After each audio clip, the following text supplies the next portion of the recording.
Nos visita el senador Aníbal Fernández en esta mañana de lunes y con uno de los temas más importantes que tenemos para los próximos días, a partir de hoy, el tema de los créditos nuevos para la vivienda por parte del Gobierno de la Nación. Buenos días, senador. ¿Cuál es el financiamiento real que tienen estos créditos nuevos? Bueno, en principio con 3.000 millones de pesos del Tesoro, más las 1.826 hectáreas que se van a disponer para la construcción de la vivienda.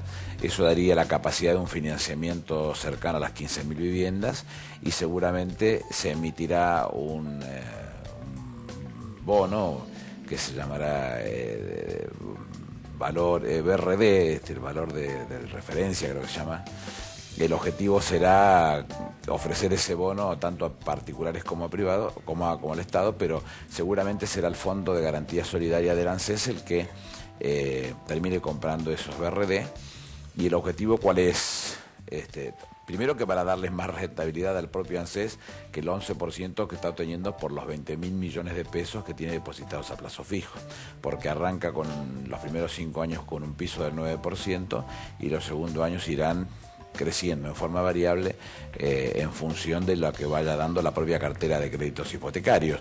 Y en este caso va a estar rondando, calculo yo, por un cálculo más o menos óptimo, ni demasiado optimista ni demasiado pesimista, siempre por arriba del 15%, ordenándose el 15%, por arriba del 11%, que es lo que está cobrando el ANSES, el Fondo Solidario, y va a tener un piso como mínimo de 9%, con lo cual es una inversión muy importante, porque con el Fondo de Garantía Solidaria ya se han invertido en proyectos productivos y en proyectos de infraestructura.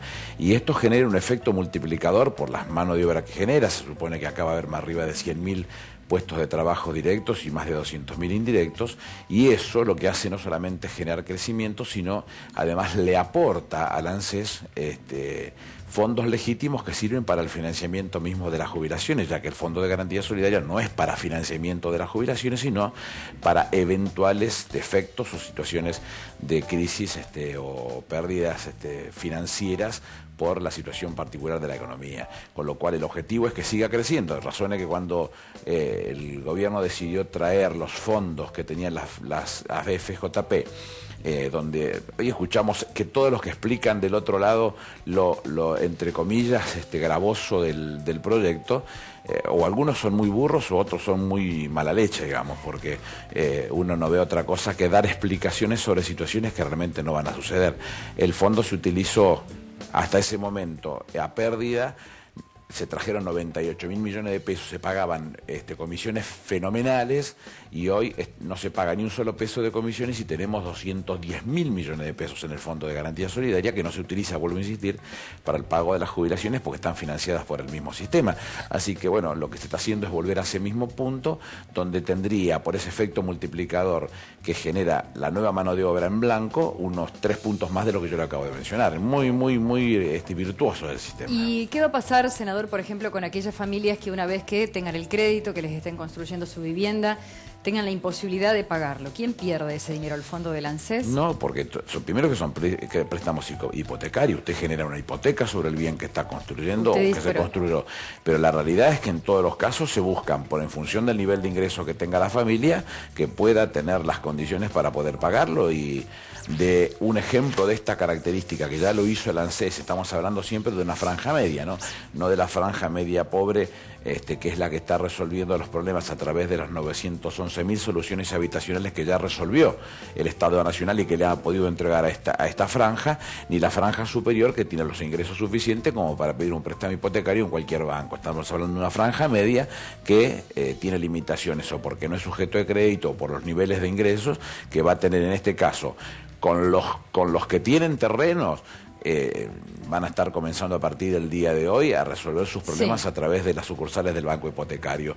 Con los que no tienen terreno, que son los que van a comenzar con las 1.826 hectáreas que le acabo de mencionar, y las que puedan aportar, en este caso provincia de Buenos Aires y Santa Fe fundamentalmente, más lo que se pueda aportar en fondos, porque este fideicomiso va a permitir que se puedan ingresar todos los fondos que se quieren aportar, va a generar ese sistema y en poco tiempo más van a estar llamándose ya aquellos casos particulares que no tienen terrenos y que tienen que formar parte de esta decisión de la colocación y la distribución en función de las necesidades conforme las zonas. Así que, bueno, creo que está previsto lo suficiente como para tratar de encontrarle soluciones inmediatas. Aparentemente los jubilados, muchos, los que cobran la mínima, no van a tener la posibilidad, por ejemplo, de aplicar para un crédito. Hay una limitación en la edad, creo que son 65 años, pero la realidad de esto es que me llama la atención que lo que se busque sea lo que está faltando. Evidentemente el Estado ha demostrado que ha tenido una solución para los que estaban por debajo y la otra solución que la macroeconomía va permitiendo a los que estaban por arriba. En el medio había muchísimos que no tenían soluciones. Entonces ahora se le encontraron soluciones a la inmensa mayoría y vamos particularmente al que no tiene la solución. Bueno, seguiremos buscando las mejores condiciones como para que este tipo de actividades que desarrolla el Estado Nacional y que pone en su cabeza nada menos que la construcción de semejante nivel de vivienda. Estamos hablando de 400.000 en 4 años, estamos arrancando con las primeras 100.000 viviendas, comprendan la mayor cantidad de la sociedad y si fuera posible a todos los segmentos que componen nuestra sociedad, porque todos tendrían que encontrar una respuesta de la mejor manera. Magia no se puede hacer de un día para el otro. Estamos haciendo el esquema hipotecario más grande, más importante de la historia de los argentinos. El tema del dólar, otra de las cuestiones. Siempre nos quedan consultas de todos, pero de todos los temas. Digo, a propósito, después las menciones que recibimos por Twitter, tratamos en este poquito tiempo tocar varios. La cuestión del dólar. La semana pasada, el senador, el día jueves, si mal no recuerdo, AFIP, parecía que habría más posibilidades a través de Internet de comprar divisa. Pero de todas maneras, quienes intentaban, por ejemplo, se encontraban siempre con un no cuando la opción era ahorro. ¿Hay una opción real de poder comprar divisas cuando uno especifica que los fondos son en blanco? Hay situaciones que el Estado va a resolver inevitablemente y que además con vocación de resolver, que es el caso de las importaciones de productos que van a formar o que son componentes de la fabricación de un producto en la Argentina, que es automotores, por ejemplo. Tiene un alto componente de productos extranjeros que es importante que se tengan que importar para seguir adelante con esa producción. Y en el caso de los viajes, es inevitable que si usted tiene que viajar tenga divisa para poder hacerlo. El resto es un tema que seguramente AFIP y Banco Central lo irán resolviendo porque es una política muy dinámica que yo no puedo estar contándosela hoy y dando el resultado mañana porque no sé si es exactamente el mismo. No quisiera meterme con un tema que yo no domino ni participo siquiera, ¿no? Bien, bueno, vamos a pasar entonces al conflicto que están llevando adelante los camioneros. Una negociación que hoy se reanuda en el Ministerio de Trabajo, un pedido de 30% de incremento salarial y particularmente una suma que están pidiendo, una suma fija de entre 3.000 y 4.000 pesos para compensar el descuento en ganancias. ¿Esto puede sentar precedentes en otras negociaciones? Si lo obtienen, sobre todo. Las ¿no? negociaciones, y esto yo lo rescato porque es prácticamente un invento del peronismo. Juan Perón, me acuerdo que en su último gobierno hizo una referencia a Fidel Pinto porque había una publicidad de ventas de heladera que decía la inventé yo. Entonces Perón decía de la paritaria la inventé yo. Yo insistía que si no ganaba Cristina, en este país paritario no había más. Ninguno de los que se proponían como candidatos a presidente iban a poder soportar la presión del poder económico de eliminar la posibilidad de discutir los trabajadores y los empleadores las condiciones del trabajo y el valor del trabajo que uno tenía que llevar en ese caso. Bueno, se tendrán que seguir discutiendo entre los representantes de los trabajadores y los empleadores con la participación activa de un Estado promotor, como en este caso el ministro de Trabajo. En ese marco tendrá que discutirse. Yo no creo que se hagan ese tipo de acciones. Sigo sosteniendo respecto de lo que hay en ganancias que hay que ser muy cuidadoso y muy prudente sobre ese tipo de cosas, porque a mí no me molesta que un sindicato, cualquiera que sea, pueda discutir o pedirlo eso, porque en definitiva es del interés de su grupo de interés.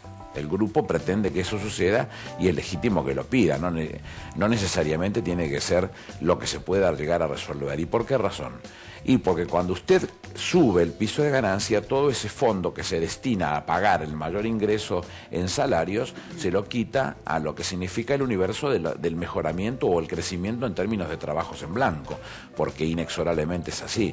Lo mismo sucede con las horas extras. En Francia, ¿cuántos años estuvieron prohibidas las horas extras? Precisamente para que esos fondos que se destinan hacia un determinado lugar pudieran significar mayor incorporación de personal en blanco al nivel de la actividad. Por eso no es lo mismo para el grupo de interés que reclama que que a lo mejor es justo, yo no quiero quitarle valor a esa situación, que es la decisión que tiene que tomar el propio gobierno a la hora de llegar a conclusiones definitivas respecto de esta posición, porque sabe que va a impactar en la generación de trabajo en blanco, va a impactar en el mejoramiento de ese tipo de actividades, y eso también conspira contra la economía, contra el crecimiento y con lo que le acabo de mencionar en términos del propio plan de viviendas, porque cuando usted genera trabajo en blanca, lo que hace es tener muchísimos más ingresos en términos de beneficios fiscales para poder seguir financiando la jubilación. Ese es todo un círculo virtuoso que no se tiene que romper. Y cuando se va generando, el gobierno tomará la decisión, en cabeza de su presidenta, que es la que toma la decisión de esta característica, para que sea mejoramiento para los trabajadores y no conspire contra la generación de trabajo genuino. Es una actividad que se tiene que llevar todos los días y no se puede definir como si fuese un eslogan o un cliché para que todo el mundo pueda dar por sentado que está resuelta la cosa, ¿no? Bueno, la presidenta por estos días en el exterior, en México particularmente, donde llegó en las últimas horas, ¿qué expectativas hay de su participación en el G20? Me parece que el viaje de la presidenta ya tuvo una enorme participación fenomenal, que fue su exposición superlativa en la Comisión de Descolonización de Naciones Unidas, donde realmente hizo una definición estratégica, estratégico-política de lo que está sucediendo, y además dio a conocer documentos históricos de algo que ya se gestó, con lo cual todo lo que hoy se dice reivindicando, yo insisto que el primer ministro inglés demuestra muchas veces más ignorancia que conocimiento respecto de lo que significan los derechos soberanos de los países, y además los utiliza con un pseudo nacionalismo para ver si le saca alguna ventaja a la situación, a su mala situación respecto de relación con la sociedad británica. La presidenta mostró documentos donde en algún momento se le ofreció al gobierno de Juan Perón, y el canciller Viñes hizo una contraoferta por parte del propio gobierno argentino respecto de esa acción, como tratando de llegar a posiciones comunes que fueran mejorando la situación y de a poco ir resolviendo definitivamente el tema de la soberanía, y que se cortó en algún momento precisamente por la muerte de Juan Perón. Bueno, en este momento los documentos están a la mano porque forman parte de lo que es el bagaje de documentos históricos de la Cancillería. Habría que sentarse a pensar seriamente sobre esa posición. En el proyecto del G20, nuestra presidenta tiene una posición muy clara y ya la ha expresado en la anterior reunión, donde usted recordará que había profundas intenciones de regular la actividad respecto de los commodities, y que creo que se dejó de lado después de un planteo que la presidenta argentina le hizo al G20 cuando le hace la definición de lo que ella llamó el anarcocapitalismo. Cuando Bretton Woods genera distintos organismos, entre ellos el Fondo Monetario Internacional, lo que buscaba era equilibrar balanzas en su comercio internacional. Pero hoy, aparte del comercio internacional, usted tiene 3 o 4 veces más de transferencias financieras que no son controladas por nadie. Entonces, ¿por qué controlar la comida y no controlar las transferencias financieras que han hecho caer gobiernos en distintos países sin siquiera mover un solo billete? La realidad es que estamos en discusiones de otra característica, sobre todo en un mundo convulsionado que está viendo a Estados Unidos con complicaciones y Europa, fundamentalmente España, Portugal, Italia, Irlanda, Grecia, con situaciones muy complicadas que aún no encuentran salida, y que estas cosas tienen que darse de una discusión de fondo mucho más importante que discutir comida. No puedo desaprovechar esa oportunidad. Tengo presidente de Quilmes acá, River 70, Instituto 70, Quilmes 69, Central 69. ¿Por qué es Central? Porque ella es el representante central de ganar el programa. Yo sufrí el fin de semana, sufrí ayer. Central. ¿Se ve campeón el fin de semana? Sí. ¿Se ve ascendiendo? Sí.